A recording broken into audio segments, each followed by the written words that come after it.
2 সপ্তাহের ব্যবধানে বাজারে পেঁয়াজের দাম কেজিতে বেড়েছে প্রায় 20 টাকা, আর চলতি সপ্তাহে বোতলজাত সয়াবিন তেলের দাম বেড়েছে প্রতি লিটারে 14 টাকা। এদিকে বেশ আগে থেকে চড়া দশাতেই রয়েছে চাউলের দাম, তবে কমেছে মুরগি ও আলুর দাম। শাহেদ জাহিদের প্রতিবেদন।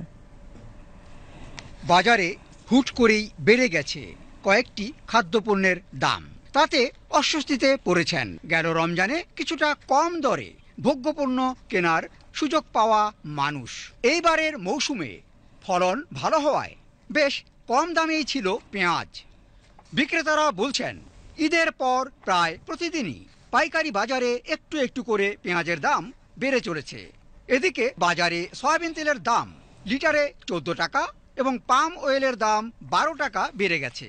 ক্রেতারা বলছেন পেঁয়াজের দাম কেজিতে 20 টাকা এবং তেলের দাম 14 টাকা বেড়ে গেছে। তাদের ভাষ্য, পেঁয়াজ এবং তেল এই দুটি পণ্যের পিছনেই সংসার খরচ বেড়ে গেছে 200 টাকা। রোজার মাসে আপনার যে লেবু আমরা বেচি 70 টাকা 60 টাকা আলু, ওই লেবু এখন 20 টাকা বেশি আলু।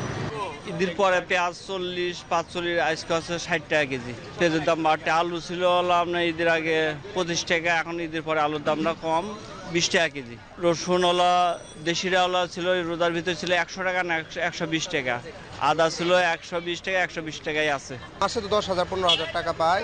তারা যখন বাজারে কিনতে যায়, যখন চাউল কিনতে যায় 80 টাকা কেজি, আবার যখন সয়াবিন তেল কিনতে যায়, সয়াবিন কিনতে আগে 200 টাকা কেজি, তখন তার নিজের কাছে খুব খারাপ লাগে।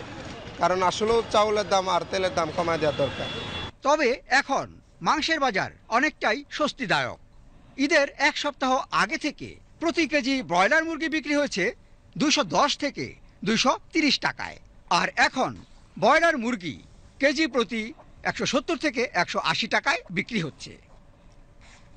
Shahed Zahidi, BTV news, Dhaka.